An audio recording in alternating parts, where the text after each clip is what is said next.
Good afternoon. Assalamu alaikum. And welcome to the Carl Field Center for Equality and Cultural Understanding. Here at the center, we strive to empower members of the university community as they seek to learn about self, understand the breadth of cultural and social differences among us, and build the skills needed to create and lead a more just world. My name is Makiba Clay, and I'm the director here at the center. And I'm delighted that you all were able to join us today for what promises to be a very thought-provoking conversation between two of the world's greatest thinkers on issues of race, politics, and religion. One, our beloved teacher, preacher, scholar, and activist, Dr. Cornel West.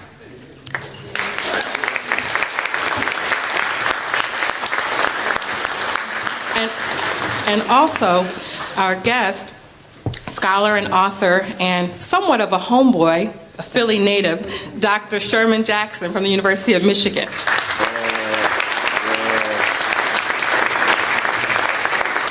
At this time, I'd like to extend my thanks to the co-sponsors of this program. First, the Office of Religious Life, the Muslim Life Coordinator, Shihâb Sultan, the Center for African American Studies, the Muslim Students Association, the Black Student Association, and the Department and Program in Near Eastern Studies. I would also like to say a special thank you to my right-hand colleagues at the center. I hope they're in the room. Both Dr. Christy Agawu, who is our program coordinator, Christy, and also my right-hand administrative assistant, Antoinette Richardson, who's probably running around making sure everything is okay at the last minute. Thank you so much for your work. And I'd also be remiss if I didn't acknowledge our students, both the students who work very closely with the Office of Religious Life, specifically the students who are working with Shihâb on this program, and also our student fellows. Finally, I've mentioned Shihâb a couple of times. I'd like to thank Shihâb, my colleague, who is the coordinator for Muslim Life in the Office of Religious Life, who's only been here about a year and is already shaking things up at Princeton. And I'm so pleased to have had the opportunity to work with Shihâb. And thank you for introducing this program, and Dr. Sherman to me, who I didn't know, Dr. Sherman Jackson. So thank you for your leadership and for bringing all of our campus partners together. So at this time, I'll ask Shihâb to join me so that he can introduce the program more fully. Thank you.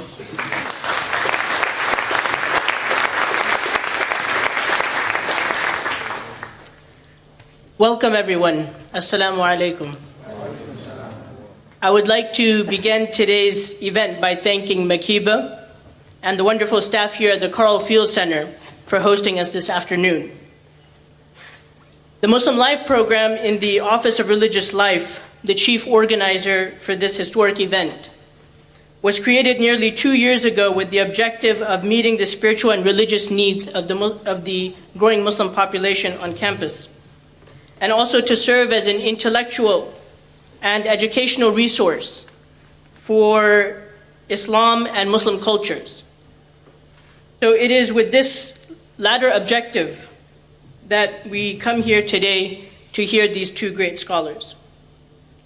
Before us are two great scholars of religion and race, engaging one another in such a public forum for the first time. Dr. Jackson, on our right, comes to us from the University of Michigan at Ann Arbor, where he is professor of Islamic Law and Theology. Dr. Jackson is also the author of numerous works, including Islam and the Problem of Black Suffering, which is this, if you haven't seen it yet, and outside for a book signing after the event. And it serves as the inspiration for this conversation here today. Dr. Cornel West needs no introduction, especially for those of us from Princeton University. Dr. West is from Princeton University's class of 1943, a professor in the Center for African American Studies, and one of the country's leading intellectuals. His books include the bestsellers Race Matters and Democracy Matters, and his recent memoir, Brother West, Living and Loving Out Loud. The structure of our event will begin with brief reflections on the topic of the problem of Black suffering from our two esteemed professors, first with Dr. Jackson and then with Dr. West. Then Dr. Jackson and Dr. West will exchange 2 questions each between themselves to get the conversation started. And finally, there will be an opportunity for the audience to participate and to engage in this conversation by asking questions. During the question and answer period, there will be a mic that will be set up on this side, in the middle, and on the right side. There will be people holding the mic. And so after the initial period is done and we move into question and answer, then just come up to the mic. So whoever comes up first, we'll take one on this side, one on this side, and it'll be fair. So without any further ado, we begin our conversation with reflections from Dr. Sherman Jackson. Thank you.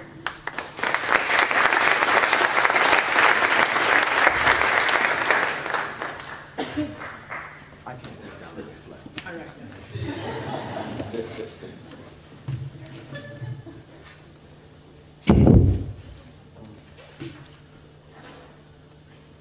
Well, thank you very much, Shihâb, and everybody for affording me this opportunity to come here and to exchange ideas with my dear brother, Cornel West, who has done so much over the years to inspire and instruct us all. I also want to thank you all for coming out, and I want to thank Princeton University for affording us the opportunity to come together in this safe space and to talk about a topic that is of utmost importance in these times in which we live. You know, at the University of Michigan, I teach a course entitled Introduction to Islam, and in the introductory lecture to that course, I often tell my students that I don't teach this course as a constituent of Middle East studies, but as a constituent of American civics. The Muslim community now in America is a thriving community, and it is one that is integrated into the community and that will go on to become an important part of that community. And it's important for us as Americans to be able to come together and exchange with Muslims, come to understand them, as well as have Muslims understand others. And so I thank Princeton University for affording us this opportunity to come here this afternoon to attempt to do that, just that.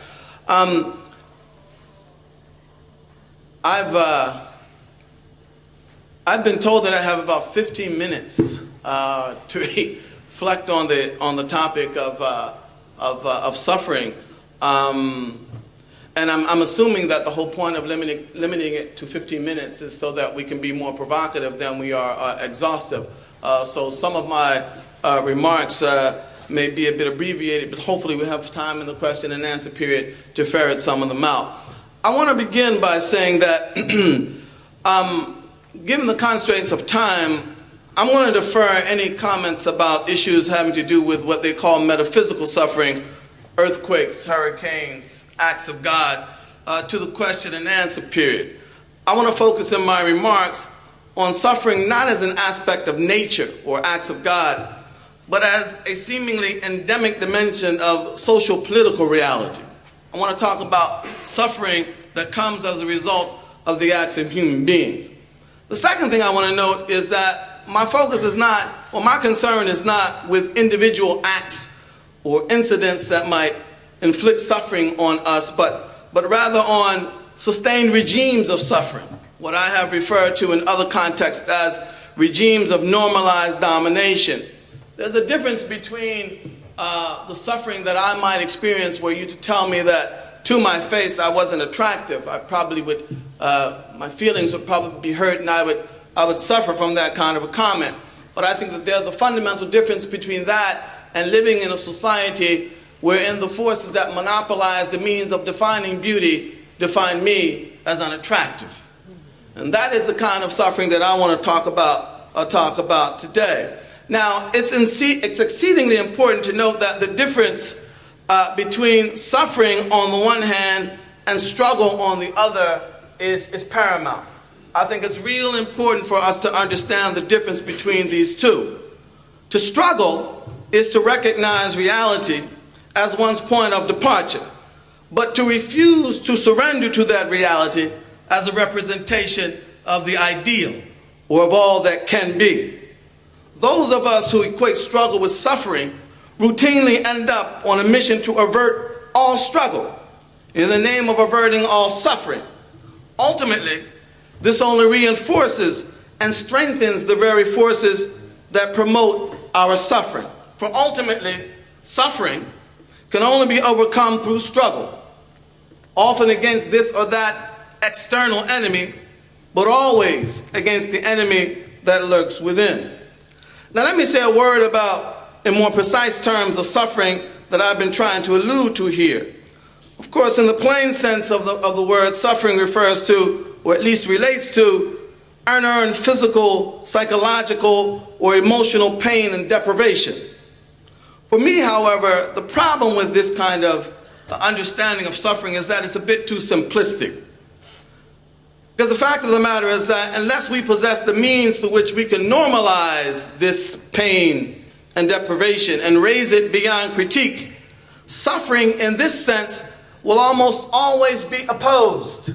That is to say, unless you are able to put me in a position where I can accept, either through your arguments or through having internalized this by osmosis, by living in a particular kind of society, that I deserve to be in this position, or I deserve to be in that inferior status, either within my society or within an interpersonal relationship, unless you can convince me of the propriety of this, I will oppose it. My concern is with the kind of pain and deprivation that accrues to my getting entrapped in false ideals. And by that I mean that I get entrapped in ideals that tend to translate or transform the reality that I experience as if it were the ideal. In other words, I am made to see reality as if it is the best that things can be, as a result of which I am disabused of all of my incentives to even strive to produce a better world or to come to terms that might enable me to live the kind of dignified existence that's important for me to live.